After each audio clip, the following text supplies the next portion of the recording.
Une suite apparemment interminable de désastres, tremblements de terre, tsunamis, ouragans, épidémies, guerres, actions terroristes, continue de remplir les titres des journaux et d'attirer notre attention. Tous ces événements sont un commencement de douleur. Matthieu 24, 8. Que se passe-t-il? Dieu est-il impliqué dans ces bouleversements que nous voyons tout autour de nous? Toutes ces choses ont été prédites il y a plus de 2000 ans par un homme vêtu d'un humble vêtement de Galiléen.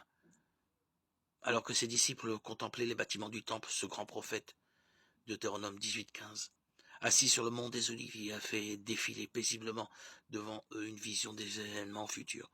Matthieu 24, 3, 44. Il y a toujours eu des guerres, des tremblements de terre. Mais dans ses propos, le Seigneur prédisait qu'ils s'intensifieraient considérablement au temps de la fin.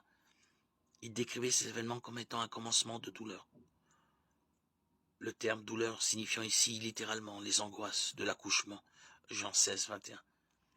C'est l'image d'une femme en travail pour accoucher, et dont les douleurs sont de plus en plus fréquentes et intenses jusqu'à la délivrance.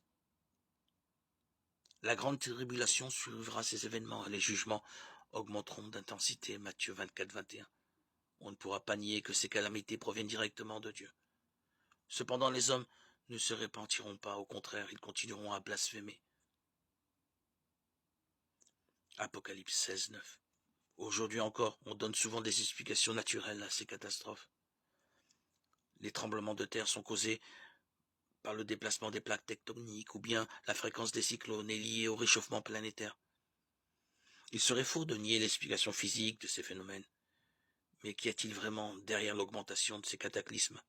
À la fin, il n'y aura pas besoin d'explications scientifiques car Dieu lui-même ébranlera violemment la terre en ce jour-là. Et les hommes reconnaîtront cela comme étant la colère de l'agneau. Ésaïe 24, 18, 21. Apocalypse 6, 16.